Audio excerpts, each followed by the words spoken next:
आईने हिंदी के एक नए एपिसोड में आपका स्वागत है। और हमेशा की तरह एक बार फिर से हाजिर हैं आपके लिए एक महत्वपूर्ण वीडियो को लेकर के। दोस्तों, राफेल एयरक्राफ्ट भारतीय वायुसेना के लिए कितने महत्वपूर्ण हैं, इस बात से हम सभी भली भांति परिचित हैं। और न सिर्फ मौजूदा वायुसेना प्रमुख बल्कि पूर्व वायुसेना प्रमुख भी इस एयरक्राफ्ट को एक गेम चेंजर की श्रेणी में रखते हैं। और हम सबको पता ये भी है कि जब वर्ष 2016 में भारतीय वायुसेना ने फ्रांस के साथ 36 राफेल जेट की डील को साइन करा था, तो उसी समय भारत ने ये महसूस किया कि इनको अपने जो एनवायरनमेंट है, अपने जो कंडीशंस हैं, उनके हिसाब से ढालना भी ज़रूरी है।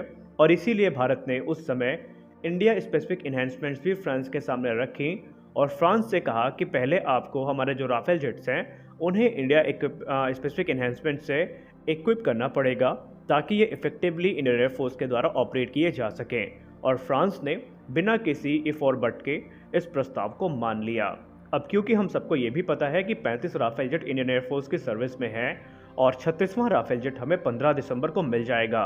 दरअसल ये जो 36वां राफेल जेट है, ये इंडिया के लिए बनाया गया पहला राफेल जेट था जिसको फ्रांस में ही रखा गया। इसका पीछे का वजह ये है कि जो भी इंडिया स्पेसिफिक इन्हेंसमेंट्स भारत के द्वारा वहाँ पर दी गई थी, उन सब को डेवलप किया गया और इसी जेट पे टेस्ट किया गया है। और ये जेट अब पूरी तरीके से कंप्लीट हो चुका है, डेवलपमेंटल ट्रायल्स कंप्लीट हो चुके हैं और 15 दिसंबर को ये भारत को मिलने वाला है। ये तो हुई एक बात। अब मेन बात ये है कि जब भारत में राफेल जेट आए और इंडियन एयरफोर्स के द्वारा उन्हें लद्दाख जैसे इलाकों में ऑपरेट किया गया, तो इंडियन एयरफोर्स को एक चीज़ महसूस हुई कि अभी भी इनमें कुछ ऐसे एडिशनल कैपेबिलिटीज़ हैं जिनकी ज़रूरत है, जिनकी सहायता से इन्हें और इफेक्टिवली इस्तेमाल किया जा सकता है। उसके बाद फिर से भारतीय वायुसेना ने डसाल्ट एविएशन का रुख किया और उनसे कहा कि इंडिया स्पेसिफिक इन्हेंसमेंट्स के अलावा कुछ और एडिशनल इन्हेंसमेंट्स हैं जो कि इंडियन एयरफोर्स करवानी चाहती है। इस पूरे के पूरे प्रस्ताव में अच्छी बात यह रही कि भारत ने जो भी वहां पर अपना प्रस्ताव रखा था उसके लिए किसी भी प्रकार का स्ट्रक्चरल चेंज हमें राफेल में नहीं करना था, जिसका मतलब ये है कि इंडियन एयरफोर्स की ये रिक्वायरमेंट भी फ्रांस के द्वारा एक्सेप्ट कर ली गई है। और अब माना जा रहा है कि जो राफेल भारत में पहुंच रहा है वो हाईली इन्हेंस्ड है और भारतीय वायुसेना धीरे धीरे अपने बाकी के जो राफेल जेट्स हैं उनमें भी जो इन्हेंसमेंट्स का कार्य है उसको शुरू कर चुकी है।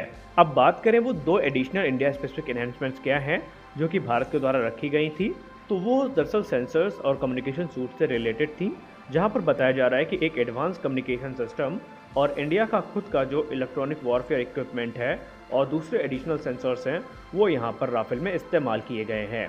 और अब जो बाकी के 35 राफेल जेट हैं उनमें भी यही किया जाना है। इंडिया स्पेसिफिक इन्हेंसमेंट्स के साथ भारत के जो इंडिजिनस सिस्टम्स हैं इनको भी उसमें शामिल किया जाएगा। वहीं इस मामले के जानकार लोगों से बात करने पर हमें जो चीज़ें पता चली उसमें हमको बताया गया कि आने वाले समय में आपको राफेल जेट्स में कई भारतीय हथियार भी देखने को मिलेंगे।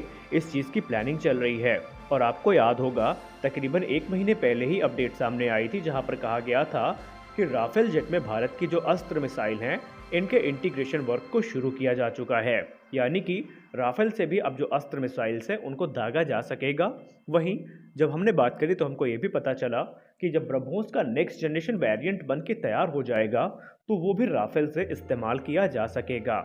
यानी इंडिया के लिए ये एयरक्राफ्ट काफ़ी महत्वपूर्ण है और इनके आने के बाद इंडिया की जो ताकत है वो काफ़ी ज़्यादा बढ़ी है।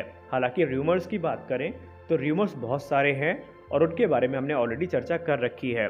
पहला र्यूमर तो ये कहता है कि जब अभी इसी मंथ के अंत में जब फ्रांस के डिफेंस मिनिस्टर भारत में आएंगे तो रिपोर्ट्स ये दावा करती हैं कि एक बार फिर से जो एडिशनल राफेल की खरीद है उसके लिए भारत को ऑफ़र किया जाएगा।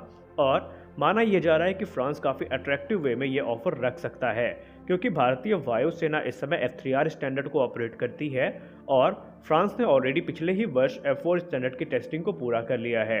यानी कि बहुत जल्द फ्रांस की वायुसेना में जो F4 स्टैंडर्ड के राफेल हैं वो ऑपरेशनल होने वाले हैं।